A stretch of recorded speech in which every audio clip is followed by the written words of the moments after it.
We want to look at the miracle of Jesus walking on the water this morning. And of course, this is a miracle that is recorded in Matthew and Mark and also in John. But we want to focus on Matthew's account in Matthew chapter 14, because that one gives us a little more detail. And in particular, it includes the involvement of Peter that we want to consider. And so Matthew's account gives us a broader look at what took place in this miracle and on this occasion. And the picture that I have pictured there, that's supposed to be the Apostle Peter. And that will be explained, I guess, as we move forward and read the text here in just a moment. So let's look at Matthew chapter 14. And let's go ahead and read the entire account here. Matthew chapter 14, verses 22 through 33. And if we could just take turns reading. And let's see, if we could just take maybe 2 verses each and work our way around the room. Jeremy, we can start with you in verse 22. Immediately he made the disciples get into the boat and go before him to the other side, while he dismissed the crowds. And after he dismissed the crowds, he went up to the mountain by himself to pray. When evening came, he was there alone. But the boat by this time was a long way from the land, beaten by the waves, for the wind was against them. And in the 4th watch of the night he came to them walking on the sea. Which verse? 26. 20? Which? 26. Oh, okay. Couldn't hear, sorry. And when the disciples saw him walking on the sea, they were troubled, saying, "It is a ghost." And they cried out for fear. But immediately Jesus spoke to them, saying, "Be of good cheer, it is I, do not be afraid." Peter said to him, "Lord, is it you? Command me to come to you on the water." And he said, "Come." And Peter got out of the boat and walked on the water and came towards Jesus. But when he saw the wind, he was afraid, and beginning to sink, he cried out, "Lord, save me."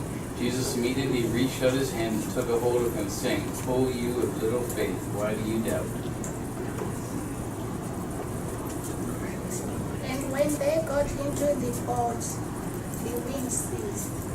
Then those who were in the boat came out and worshipped him, saying, "Truly you are the Son of God." Okay, thank you. So, as we take a closer look at this now, we want to recognize for just a moment where we are when this story occurs. We, of course, read about the water here, and the water that's under consideration is the Sea of Galilee here in the northern part of Israel in Jesus' day. And just to zoom in on that a little bit more. So that's where this is taking place. Now, we don't have an exact location of where they started out from or where they were, except that we know that they were in the midst of the sea when this event happens. And so that's what we're looking at as far as where the event takes place. And if you were to go over to Israel and look at that today, this is at least one section of the Sea of Galilee. And so that's what it looks like now. And so we're talking about a real place. This is not somewhere far away that is fictional. This is a real place. You can go and visit there. You can see this today and look at the water that's under consideration here. Now, before I go any further with that and looking at the water here on this lake, has anybody ever tried to walk on water before? It was ice, maybe. Okay, non-frozen water? Right, we can walk on the ice when it's frozen, right? But what happens when we try to walk on the water? Henry, you've tried it before. What happens? Trying to swim. You end up swimming, right? Or hopefully, right? And so you sink down, you try to swim, you try to get back to the surface. Okay, so what we're looking at here is a miracle of walking on the water. Now, as we look at the background, let's just break this down here, verses 22 to 24. And as Jeremy mentioned, there are the sheets to take notes on back there on the table, following our outline here, if you'd like to have one of those and take notes if you didn't pick one up. But what event immediately comes before this one? what has just happened here with Jesus and his work and his miracles? Jeremy? He's just fed the 5,000. All right. Another very notable miracle has just taken place prior to this. In fact, it's one of the only miracles that's recorded in all 4 gospel accounts, the feeding of the 5,000. You remember Jesus took the 5 loaves of bread and the 2 fish, and he multiplied those to feed thousands of people. And so that is what has just happened. If you look in the verses that just immediately precede this, verse 21 of Matthew 14 caps that off, saying those who had eaten were about 5,000 men besides women and children. So he has just performed this miracle of feeding the 5,000. Now, when we come down to verses 22 and 23 here, we see Jesus sending the multitudes away and getting away with his disciples. Why is he doing that? Why is he withdrawing himself and his disciples from the crowd right now? And we don't really get the sense of this in Matthew's account, but you may remember from some of the other things that are written, Gord. Was it because they wanted food more than the word? Okay, all right. That did happen. Now, that's a little bit later. So even before that, there's something else that happens. And you're right, it's in John chapter 6 gives us some additional information. They rejected him because they didn't like what he was teaching. Okay, and that's the entirety of John chapter 6. But before we get all through that, and both Jeremy and Gord are referencing things that happen there in John chapter 6 where the feeding of the 5,000 is recorded. But back up, if you'll just glance over there, John 6, right after the miracle was performed, John chapter 6 and verse 15. If somebody could just read that verse for us. John 6, verse 15. You have that, Jeff? Yep. Therefore, when Jesus perceived that they were about to come and take him by force to make him king, he departed again to the mountain by himself alone. Right, so initially, when he first performs this miracle of the feeding of the 5,000, the first response of the people is, this is great. We've got somebody who's going to feed us. Let's make him king. So that's what they wanted to do with Jesus right then. Now, why does Jesus then say, okay, let's get rid of this crowd and let's get away here? Not coming to be an earthly king. That's not his plan, right? That's not what he came for. He didn't come to be an earthly king. That's one important passage to show that. There are a lot of people today that think Jesus is going to come back and he's going to be an earthly king. That's not why he ever came. That's not what his plan was. That's not what he wanted. That was not the Father's will. And so when they want to put him in that position, he backs away. I mean, he wasn't even if he did want to be an earthly king, which he didn't, he wasn't going to be made one by force either. A lot of times people think, well, we're going to help God. We're going to make sure God can accomplish what we think God should accomplish. And this teaches us that if Jesus wanted to be an earthly king, he wouldn't have needed their help. Right. It wasn't up to them. He came with a specific plan, specific purpose. He knew what was supposed to happen and when. And so that's why he proceeded this way. Somebody else had a hand up, Bill? I just thought, after like everything you just said, it's interesting. All we're told is he departed to pray. Yeah. I find that interesting with what was happening. Why would he need to pray? Right. And so that was the next question I was going to ask. Well, what does he do now when he sends the multitudes away and the disciples? Now he goes to the mountain to pray, as Bill mentioned. And so now Jesus is God in the flesh, right? He's just as much God as is the Father as far as being deity. Why does he spend time in prayer to the Father? And that's kind of what Bill was asking, I think. So what is he doing here? Why is he getting away to the mountain and praying to the Father now? He is the Son of God. Why does he do this? Bill?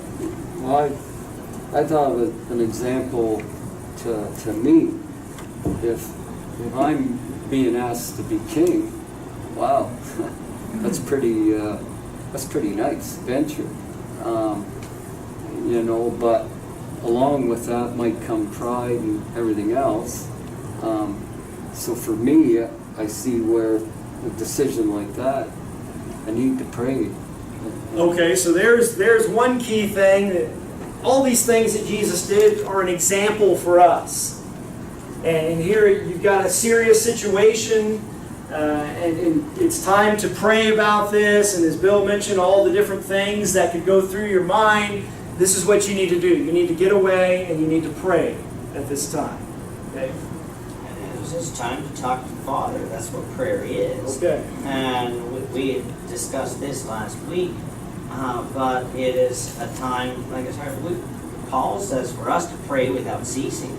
Follow the example of Jesus. Jesus, even though he is God, even though he is the Son of God, that didn't mean he thought that he was too great to not have to pray, and to be strengthened. Okay, so the second key thing here is we stop and think about what is prayer. It is communication. And that's what he's engaging in here, communicating with the Father. And this is necessary. And this is something we see him doing again and again, and especially getting away from the crowd and focusing on communicating with the Father. Lord? Well, if you look at it how we are, sometimes we go to our family members for advice and comfort too. Okay, so that comfort, the Does that strengthening. make us less human than our fellow humans? Right. Right, good.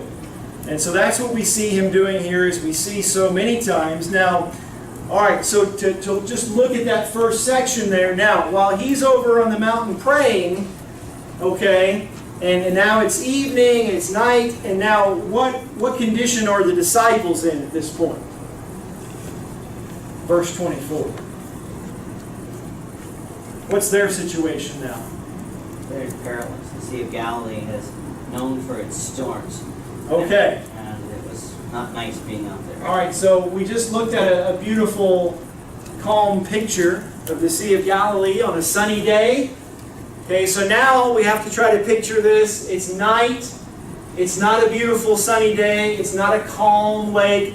The wind now is kicking up and these storms are coming in here. And so they're out in the boat in the middle of the sea here in the midst of this storm that's coming up. That's the condition they're in. And if you want to picture things we might have seen, go out to see Lake Ontario on a windy day. Right. And there are people brave enough to go out on Lake Ontario. I wouldn't be caught out on Lake Ontario on a windy day. Now, is the word brave the proper word to use for that?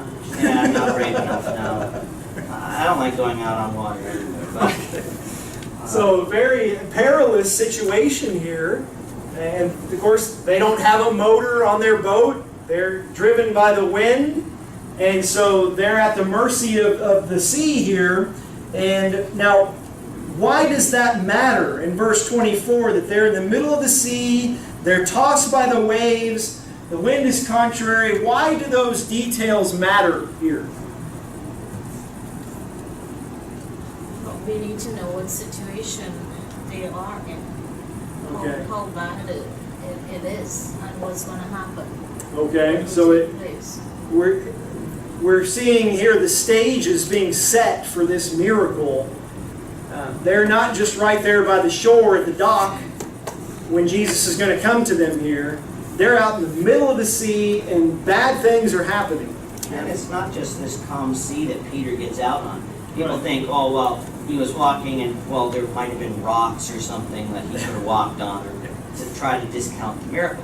This was, for Peter in the beginning, I'm not going to get too far ahead, to be able to want to step out on that lake when it's like this, it was not going to be a nice trip out. Yeah, so we've got to try to picture this the way that it's written here to help us to really grasp what's going on.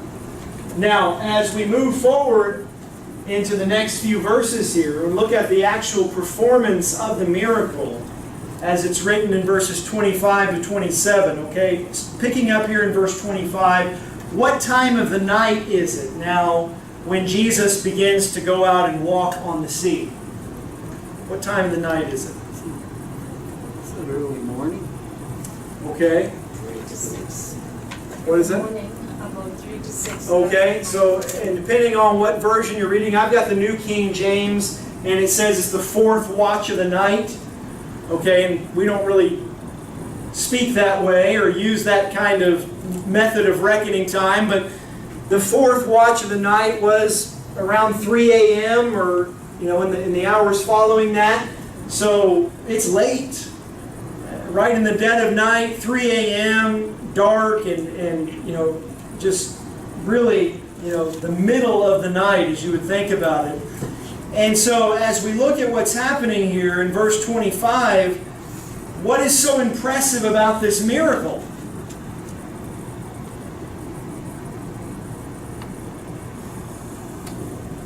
And Matthew just says he was walking on the sea, but stop and think about that for a moment. First, it's dark. Okay. There's no light. All right, it's dark. There's no light. We've got stormy winds blowing, which would cause waves. And all those things. Jesus wasn't sleeping, obviously. Okay. Because and neither were the disciples. But. All right. Nobody's asleep here, even though it's the time when ordinarily people would be asleep. And so there's this activity going on. And then, of course, Matthew just says he went to them walking on the sea. Very simply put. But think about what that involves. Right? I asked the question earlier, has anybody ever tried it? It doesn't work. And so here, even in the midst of the storm, in the middle of the night, here he is just walking on the water, on top of the water. Okay, and that's something, you're trying to define, okay, what is a miracle? What is a miracle? People throw that word around all the time for everything. The simplest little thing happens. Oh, that was a miracle that worked out. This is a miracle. Walking on water in the middle of a lake. That's a miracle. This is something that goes beyond anything that you would ordinarily be able to do according to the laws of nature. And here Jesus is doing this. Okay, and so the disciples have a reaction to that. At first, in verse 26, how do they react? I think it's a ghost. Okay, so they're troubled. They see him. They don't know it's him. They see somebody out here walking on the lake in the middle of the storm, and they say it's a ghost. And not only that, but they're afraid. Okay, and so why do they do that? Why do they react like that?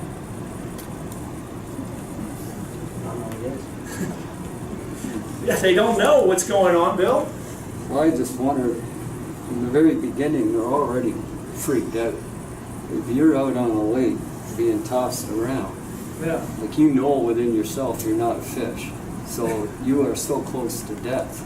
Like, these guys are pretty wound up even before they Right. see They're already wound up. That's a good way to put it. They're already primed for this. They're already scared. They're already in a terrifying situation. And now, all of a sudden, there's somebody walking here on the water. And they didn't have a spotlight or a flashlight or Right. anything like that. And so all they're seeing is a shadow or a figure. Yeah. And it would be very dark. They don't know it's Jesus. He hasn't spoken to them yet. And so, yeah, when even if we walk down the street in a dark street and someone comes up and we can't see, well, that's fear. Right. We get afraid of things we can't understand. Natural human reaction. Right? Now, does this passage teach that there are ghosts walking around among the living? No. Okay, this is just that reaction of fear, and we've all been there and experienced those kind of things. Doesn't mean that that's really what's going on. It's just that's the initial reaction. So how does Jesus respond to their fear? as he's walking here in verse 27? Almost reading what he says. Don't be afraid. You can sort of when someone says when someone's it's like don't worry about it, and it's you can almost see and Jesus wasn't joking or anything like that, but from our perspective, they're scared out of their minds, and Jesus just says don't be afraid. Right. Be of good cheer. It is I. Do not be afraid. In the face of their fear. And you think about that now, why should his words have been a comfort to them? Why should his words have comforted them?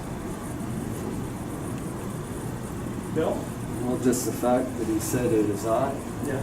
They know it's not a ghost now. They know who it is. Yeah. Okay, and of course they've already seen what he's capable of. They've been with him, they've been around him, they just saw him feed 5,000 people with a handful of food. And so that should be a comfort, as here they go from being terrified to having Jesus now coming to them. Well, and even Peter, though, he did have a little bit of doubt because he wanted that qualified. Well, if it's really you, he still couldn't really see him. All right. But that was probably where you're going. Let's get into that. Right. Okay, so Peter's involvement here. Okay, so once Jesus identifies himself, how does Peter respond? In verse 28. He wants him to walk in the water to come to meet Jesus. All right, so he said, if it is you, command me to come to you on the water. And so he knows what Jesus is capable of. And here, kind of confirming that. Now, it's interesting there in verse 28, why is it important, I guess I should say, why is it important that Peter requests that Jesus command him to come out to him on the water? Why is that detail important? But then you would believe that it is Jesus. Okay. Because no one else could do that. All right. So he can believe this is who this is. Nobody knows. Nobody else can do it. And that, did you have a thought? And he also has seen Jesus' powers. Yeah. So that makes him a strong believer too. Okay, so he knows that Jesus can do this, right? He knows the power of Jesus. He's seen the power of Jesus. So in Peter's mind, and rightly so, Jesus would be able to command me to do this too. He's capable. And I'll be able to do it. And so, thinking in those terms, Peter, of course, is always the first one to speak, the first one to jump, first one to do anything. But you think about it in those terms, and it's commendable on Peter's part that he has such confidence in the Lord's abilities that Jesus can command me and I can get out of this boat and step into this raging sea here. And he can do that. And so that's where Peter begins here. Now, how does Jesus respond to Peter's request? Very simply, right? What does he do? Come. And there's the command that Peter wanted. And he tells him to come in verse 29. And so Peter participates in the miracle. How? How does he participate? What does he do? He gets out and walks on the water. Becomes afraid when he actually comes to his senses and, whoa, I'm out here now. What am I doing? All right, he's got to get down out of the boat. Remember, there's a storm going on. The waves are tossing here, and now he's got to get out of the boat and take that first step down into the water with the expectation that he's going to be able to walk on it just like Jesus is walking on it. And that's what he does, at least at first. In verse 29, he walked on the water to go to Jesus. I don't know how much space was between them, but that's what he begins to do here. Now, let's just think about this for a moment. What's the difference? You got two people walking on the water now on this occasion. What's the difference between Peter and Jesus with respect to the performance of this miracle? Faith. Okay. Faith. Peter's going to have a faith issue here in a minute. Okay? And where is Peter getting the ability to do this? Jesus told him to come, right? And Jesus didn't need somebody else to tell him to come. He's just out there walking on the way. He's the Son of God. Yeah. Peter's not. And we see that distinct difference. Even though both of them are walking on the water here, there is a very distinct difference here as we see this miracle happening. Now, and this is what we've been driving toward in verse 30. What happens to Peter now while he's walking toward Jesus on the water? Just at first, what happens with the circumstances? He sees what? He sees the wind All right. and he got scared. All right. He sees the wind being boisterous and he's afraid. He's scared. Again, natural reaction, right? And how does he react to that frightening change of circumstance once he looks around and sees that? Bill? Well, he just left the safety of the boat. Okay. You know, it's what I see, and now he knows that, and he's seeing all the elements of the nature around him, and he's left his safety of that boat. Now it's, you know. Wait a second. I'm out here walking on this. There's nothing underneath me but water. And so his reaction is to look around and to see just how scary this really is. And he starts to sink. Right? Just like any of us ordinarily would if we were in that situation. Right? A non-miraculous situation. And so here he is. He begins to sink. And he cries out, "Lord, save me."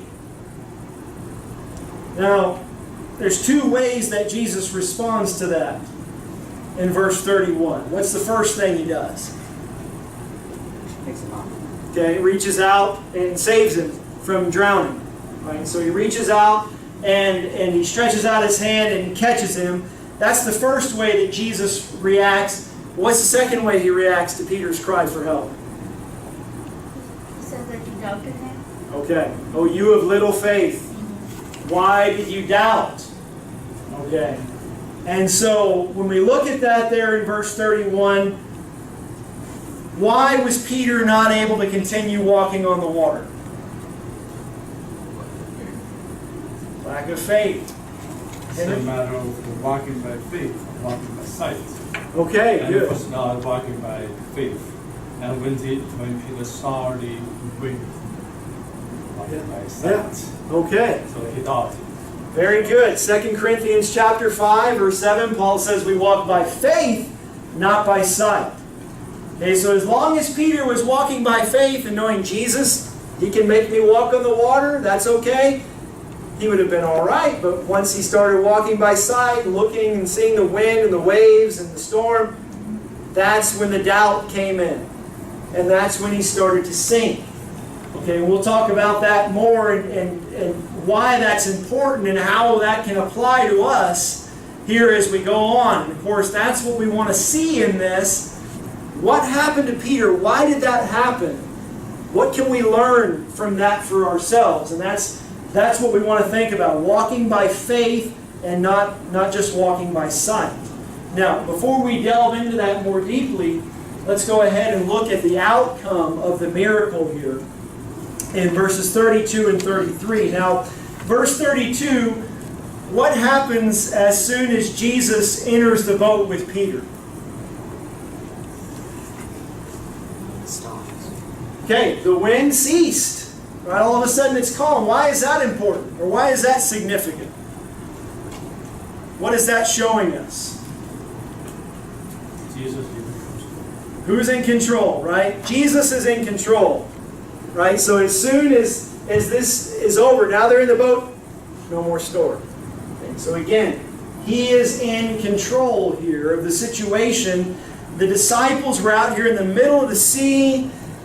The storm came up, they can't get back to land, everything is going against them. Jesus comes out, they get in the boat, calm. And John even tells us in John 6 that immediately the boat's at the land where they were going. So it's a reminder here, even when it looks so terrible and threatening and everything's against us, Jesus is in control. He's in control from start to finish. Now, how do the disciples react to Jesus once he's in the boat? Verse 33. What do? They came and they worshipped him, saying, "Truly you are the Son of God." Now, why do they do that? Why do they worship him here? They have been overwhelmed. What have they just seen? There is somebody here different from everybody else. Somebody unique. Somebody powerful. And this impression is made on them here. And so they worship him. Now, this is one of many examples like this that we have, but just a reminder here, what does Jesus' acceptance of worship from his disciples indicate about him? Yeah, he's worthy to accept that worship, right? He has that privilege that nobody else has on this earth. And he didn't reject the worship. You know, we read other examples like Peter himself over in Acts 10 when Cornelius fell down to worship Peter. He says, "Stand up, I'm just a man." Not Jesus. Jesus was worthy of receiving this worship. And this is one of many cases where we see that in the New Testament, proving he is the Son of God, proving that he's God in the flesh. And as they say here, truly you are the Son of God. Now, it's interesting that Mark tells us in Mark chapter 6 of this same event that they hadn't understood about the loaves. They didn't fully grasp it. When Jesus fed the 5,000 there in Mark 6 and verses 51 and 52, and we think, well, why didn't you get it then? Right? It's so easy for us seeing the whole story and being able to read about all this. But Mark says they hadn't understood about the loaves. They didn't fully grasp at that point just how significant that was and Jesus and who he is. But this one got their attention. This got it through to them, at least for the time being. You take a look even the way we react. It wasn't a life and death situation feeding 5,000. Right. It was a miracle, and it should, yes, we say, well, why didn't you get it? This was a life and death situation. They could have died. Yeah. And sometimes that reaction sort of gets you to take stock of your life and what you have seen. It's good. Yeah, they needed a more desperate lesson here to really drive the point home as to who Jesus really is and how powerful he really is. All right, let's just look at some of these applications we can make, some lessons we can maybe take with us. I know we're winding down on time here, but what can we learn from the fact that Jesus waited until the disciples were struggling against the wind in the midst of the sea before he came to them? Think about that. Jeff? The first time we read in Scriptures that Jesus has waited a time for a situation to sort of fully develop. Like, for example, I thought of the death of Lazarus. Exactly, yeah. But he said specifically there, it was for the glory of God. Yeah. And so, does this mean he doesn't care? He let them be out there and they're straining and they're in the storm and they're scared. Does that mean he didn't care about them? No. Gordon? He chose them. I don't think he would have allowed them to die. Right. And so it wasn't that he didn't care. And think about this for us. He wanted to strengthen them. Think about this for us. Sometimes we need to go through the storm, and it's not that he doesn't care, but that there's something that we're going to learn, something that we're going to gain, some way that we can appreciate him, increase our faith in him. James, you had a thought? Yeah, I said he wanted to teach them that he is God. Yeah, the lesson. He has power over. Right, right. If everything was fine and calm and he came walking out to them, it wouldn't have had the same impact, perhaps, that it does when they're in this situation. Think about that for us. We've got to go through the trials. As Jeremy was just mentioning a minute ago, sometimes we've got to really be in a desperate situation in order to really grasp the seriousness of our condition and who God is and the importance of our relationship with Him. And so we see some of that here in the way this unfolds. Bill? And sometimes too, we squeak through, if you'll say, in situations in life. And, here, these guys are all fishermen. And so they've probably been in storms and they've gotten through them. But so then we start putting our trust in ourselves. Yeah, my own skills and And you need to be reminded, right? We need to be reminded. We're not in control. We've got to depend on Him. Good. Okay, so what spiritual application should we draw from what led to Peter beginning to sink, even though at first he could walk? Gord? Well, I kind of look at it, if you're in times of trouble, you don't take your eyes off the Lord. Okay, again, walking by faith, right? Here, there's all these external circumstances. Maybe things aren't going well with my job, maybe financially, maybe I've got family problems. Maybe people aren't treating me right from day to day, and all these things are against me, and I start looking at all those things. Man, I might as well just give up. Might as well just quit serving the Lord. No. That's what caused Peter to sink. He started looking at the wrong things. We've got to keep our eyes on Jesus. Keep the focus where it should be. And I know we're running out of time, but let's just continue on here and look at a couple of others here. We've already talked about this, I think. Well, what do we learn from this account about the power that Jesus possessed on earth with respect to the laws of nature? He was in complete control. He was in complete control. I think we've talked about that, but what about this one? What do we learn about faith and doubt here from this account? Think about the society that we live in. Think about living in Toronto. And think about the mindset of people and where the focus is, whether it's on money or material things or ungodliness, the language that people use. Life is all about getting together with your friends on the weekend and having a 24-pack or whatever it is. And we see that all the time going on around us. We can't let ourselves doubt. And doubt almost is a poison of faith. Yeah. Faith is the substance of things hoped for, the evidence of things not seen. When we lose that hope, our faith crumbles. And when we let doubt in, from time to time we might have trouble, and we need to strengthen our faith. But if we let doubt come in and replace faith, faith will be gone. Yeah. I like the way you put that. It poisons our faith, and we've got. And that's why it's so important for us to strengthen each other and feed on God's Word and keep our eyes on the Lord and walk by faith so that all these external things don't drag us down. Bill? But I think doubt's a tool of Satan. Right. And, when I say doubt is more powerful, I mean to our weaknesses and our frailty, doubt is powerful. And unless we latch on to our faith, of course, then doubt always wins out. Yeah. We don't want to sink, right? It's too easy, and it is a tool of the devil, like you said. James? Like when you're playing ball, you have to keep your eyes on the ball. Doubt is like it's something destructive. Right. Take your eyes off the ball. Don't miss it. Yeah. So many distractions to take our eyes off of where they need to be. And we've got to think about this and how we can apply this. We don't want to be the one who sinks. We want to trust in the Lord and hold on to the end.